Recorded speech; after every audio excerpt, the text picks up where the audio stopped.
Di video kali ini kita akan membahas bagaimana membuat aplikasi Android yang bisa menyesuaikan diri dengan berbagai ukuran layar menggunakan cewek kompos yang diperkenalkan di Google I/O 2024.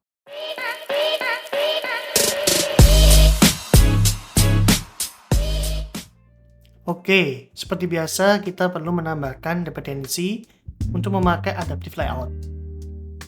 Dependensi ini digunakan untuk kita nantinya membuat adaptive navigation scaffold serta adaptive list and detail scaffold.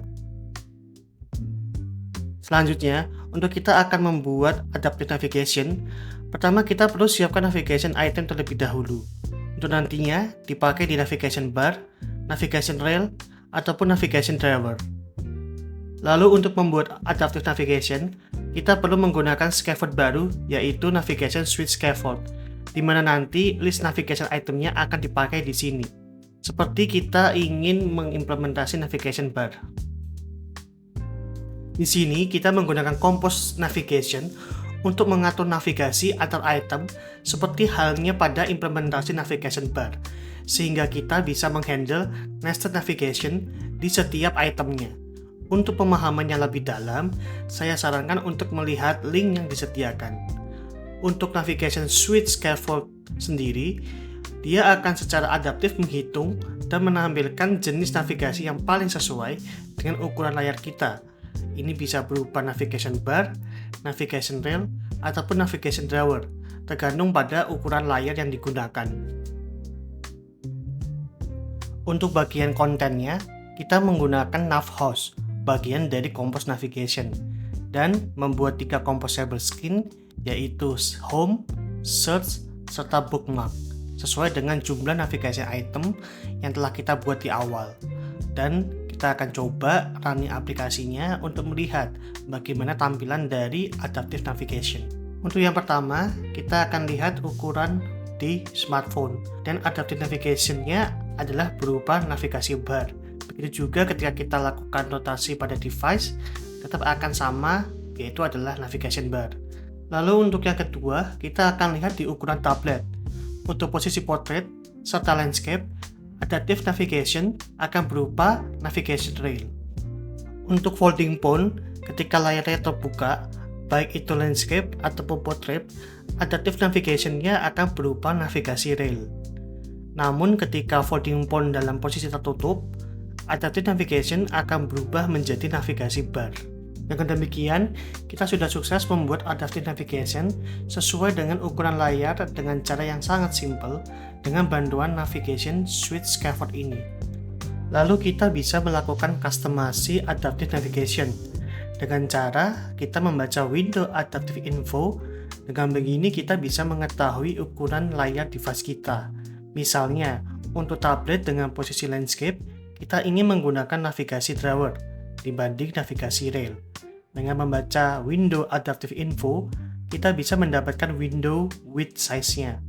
Dan untuk tablet ukuran landscape, ini adalah size expand. Dengan begitu, kita bisa membuat custom navigasi type dari navigasi rail ke navigasi driver. Sisanya, kita ingin tetap menggunakan kalkulasi dari adaptive navigation tersebut dengan cara menggunakan calculate from adaptive info.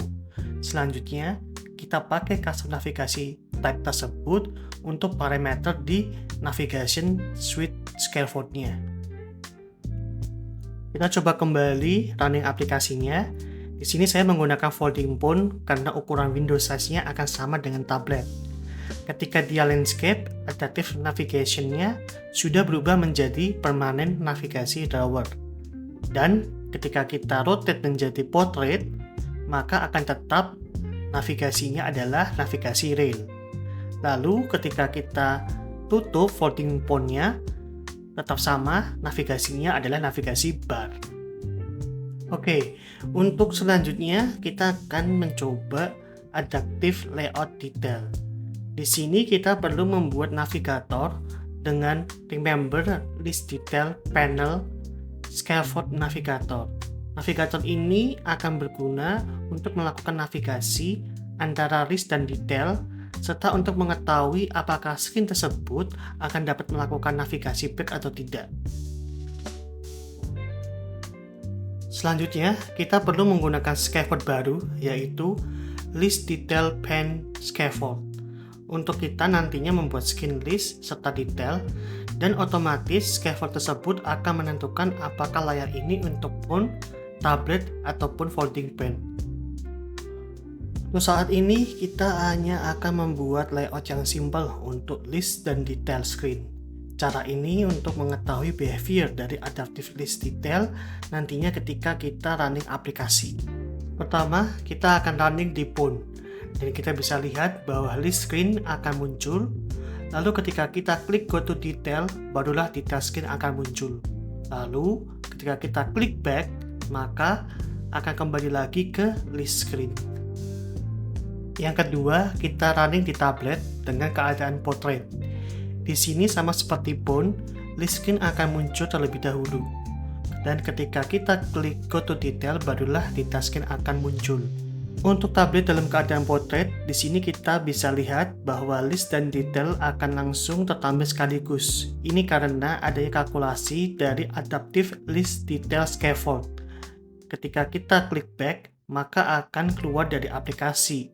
Dengan scaffold baru ini memudahkan kita untuk membuat list detail yang sesuai dengan ukuran layar device. Untuk dapat melakukan passing data dari list ke detail, pertama kita perlu update navigator dengan passing string sebagai contohnya. Lalu, ketika di on click, kita bisa tambahkan parameter value-nya berupa string juga. Dan terakhir, di bagian detail screen, kita bisa tangkap hasilnya dengan membaca navigator current destination content. Jika ada value-nya, maka akan kita tampilkan di detail screen. Tapi jika tidak ada datanya, kita akan tampilkan di screen empty data.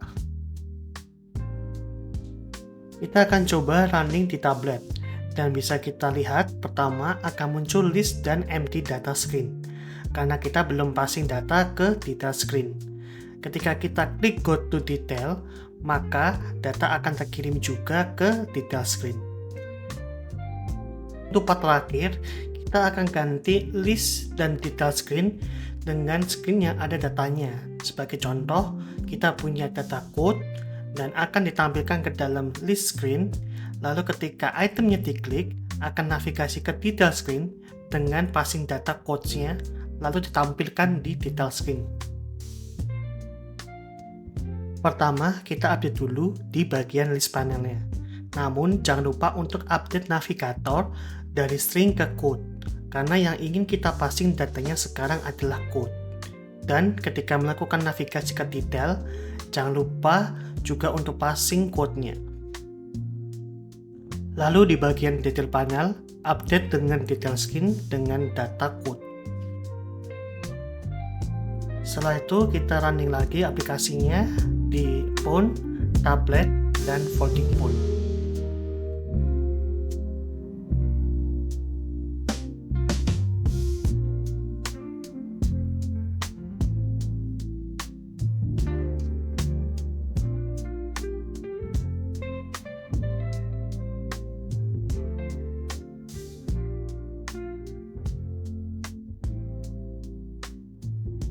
Sekarang kita akan tambahkan action pack icon di detail untuk screen size ukuran compact dan medium, supaya memudahkan user untuk melakukan navigasi kembali ke halaman list screen.